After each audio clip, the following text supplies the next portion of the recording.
Bizarre Brain Comics.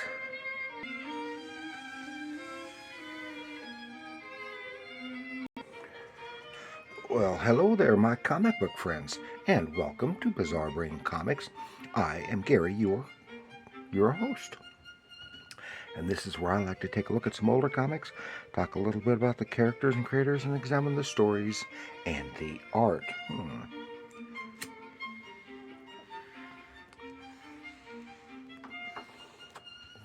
This time, I want to take a look at this book here. This is an oldie. This is Patsy and Hedy, number 24 from 1953 from Atlas Comics. Several months ago, I did another episode on a 50s issue of Patsy and Hedy. And I think these are the only two issues that I've got, but I like it because it's for the time period, the age of these books, and don't have too many of them.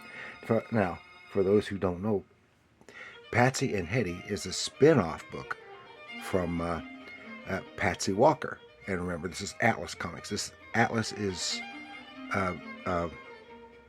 later became Marvel. And Patsy Walker was this is a teen slash working girl humor title running from the 40s into the 60s, and then Patsy and Hedy is a spinoff. This is Patsy Walker and her frenemy Hedy Wolf. It's a little bit like Betty and Veronica, the way they used to be, but this is, I only say that this is somewhat similar to the Archie type stories, but not quite the same. And Patsy Walker, of course, was later rolled into the main Marvel superhero universe, and she eventually became the superheroine. Not Tigra. That was a different lady. Hellcat. Yeah, Hellcat. She got so she's not completely lost. So and it, as usual, these kind of titles, the cover usually has little or nothing to do with the interior, just basically a gag. And here's Patsy said, it's sure nice to sit around the fire on a cold night, isn't it, Buzz? As Buzz walks in shivering from the cold with an armload of wolf and goes, of wood. Says, I wouldn't know. Okay. Yeah, similar stuff. Now, one of the things, there are no credits for the interior artwork, so I don't know for sure who did it. But so this is 1953. In 1952,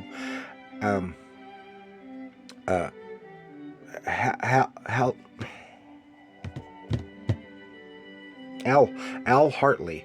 Oh, I hate it when that happens.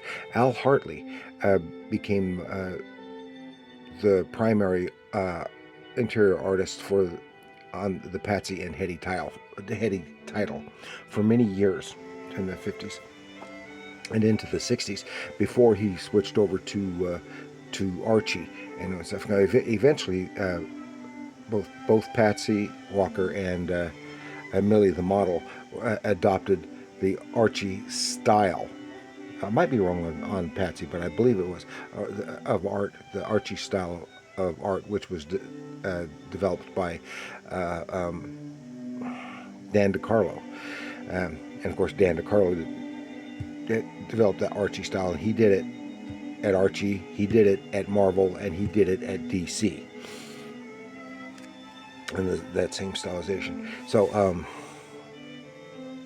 this predates all of that stylization. And now the thing is, this cover artist is someone you would never know just from this artwork, from this illustration. So nicely done. But this cover was drawn. You look around here and it doesn't have a signature, except the painting on the wall behind our main characters. And you can see here Al Jaffee.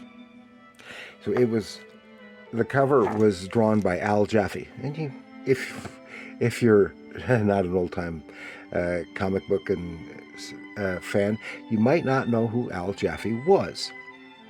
As sometime after this, he did a lot of this kind of stuff back then. But Al Jaffee later, was it in the late 50s or early 60s? I've forgotten. Which he started doing a lot of work at Mad magazine, and he held the record for the most issues of Mad magazine featuring his artwork of any artist, which was only broken by Sergio Aragonés. And if you're wondering what Al Jaffee did, he is best known for those fold-in humorous drawings, whereas it's a picture, usually on the back cover, inside back cover, and it's a picture with these arrows indicating you fold point A to point B, you put them together, and you get a completely different picture. And they were funny pictures. So that, of course, he did a lot of other stuff too, for Mad and other publications. But that is what he is best known for. And he did this cover. He may have done some of the interior art. I'm not sure, or it might have been Al Hartley. I keep wanting to say Hal Lindsey, Al Hartley, and or both of them. So let's try to do a brief look at here. Okay, Patsy and Hedy in the store. Look at this chewing gum reduced. Old ad here for $1. And this is of course is a rough book. The cover is almost off of it, but in the drugstore where Buzz, Patsy's boyfriend, works, and they're one of their other friends is showing the fraternity ring that her boyfriend gave her, and so she's going steady. You know, it's a kind of a status symbol, regular. So here, Patsy said, "Well, what about you, Buzz? You going to give me your fraternity ring?" And he starts sweating bullets. Dub dub dub dub. Oh, I don't have it right now. It's being polished. Yeah, that's it. And then the plumber comes in. He's complaining. The boss has called me in. I see your one of your sinks is backed up again, so I'll have to go take a look in there. So anyway, I'll see you later, Buzz. And so he gets. Then Buzz makes a mistake while Patsy's gone. Talks to Hedy, explains to her that he doesn't know where his ring is. It's gone missing, and so conniving Hedy runs to the jeweler, finds a fraternity ring just like Buzz's, has it engraved, and then she puts it on and is showing it around town to the girls, saying that this is Buzz's ring and he gave it to me. Well, another one of Patsy's friends overhears that. She rushes over to tell Patsy, and see. So they go see Hedy. Of course, Patsy's in tears. She sees the ring, and it has the engraving and all this other stuff.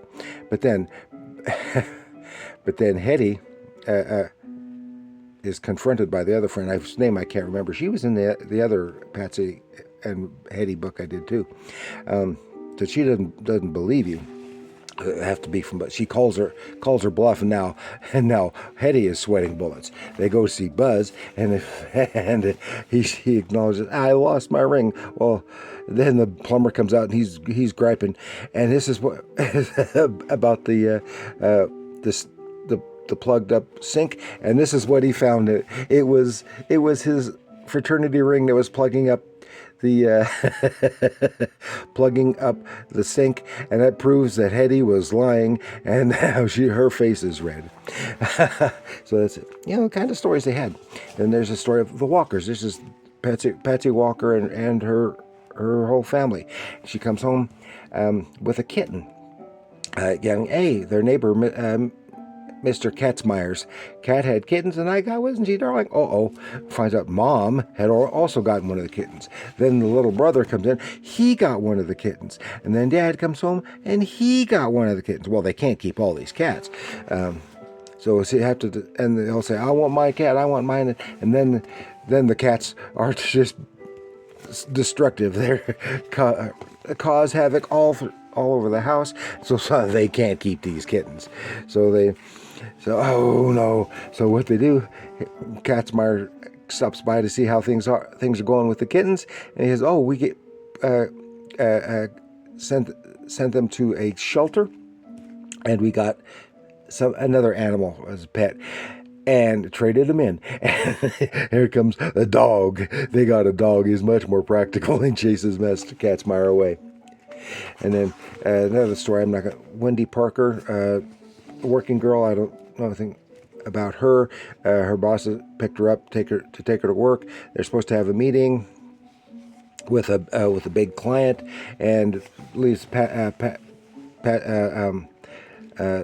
the Parker girl to Wendy to park the car while they goes in because the client expects him to be right on time. He's a grump, and Wendy had been griping about him, and then he finds out that she had parked in an unauthorized parking spot, and so we'll have to take care of that as soon as we're done here with the meeting. They walk into the office, and there's a crook there, and he's going masked with gun in hand and going to stick him up. And that's when a cop shows up and takes care of the crook. Turns out he was coming up to inform him that the boss, that he was going to get being ticketed for being parked in an unauthorized spot. They caught the crook, and here's your ticket. It says, I don't mind now. And then he's so happy that Wendy had done that, and even at the insistence of their client, who was a big grouch, forced him to give her a big raise and a bonus. Okay, then another Patsy and Hedy story. Patsy and her other friend, whose name I can't remember, are talking, and Hedy's just around the corner listening in, and Patsy has to break her date with Buzz that night because her folks are going out with some friends, and she has to stay and entertain their son, Reggie. Oh, well, Hedy hears that. Oh, she's going to cause trouble. She takes off. She doesn't hear the whole story, that she's going to be babysitting.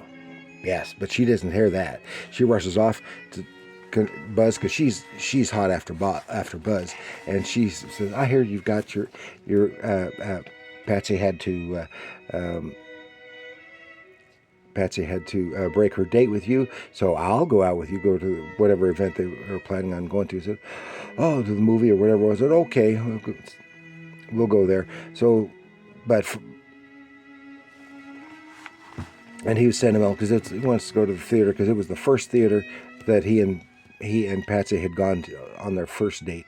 So he was not all hunky-dory, but she's willing. He comes by, picks her up, and they're going to stop by at Hedy's insistence. They stop by Patsy's house. So they say hi.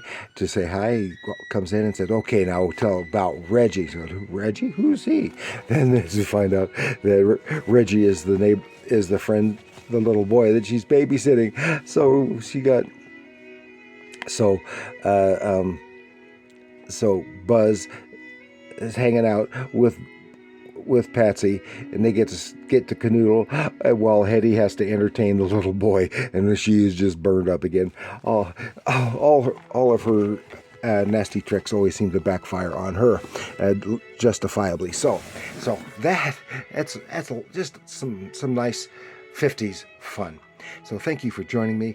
Please like, share, subscribe, leave your comments down below. Check out my other Patsy and Hedy episode if you haven't seen it. So thank you for joining me, and tell me what you think of Patsy and Hedy. I wish I had some of the old Patsy Walker title, regular Patsy Walker title, but I don't. Just got the Patsy and Hedy, but it'd be just like this. So thank you all, and remember, Come on, focus. Comics are art.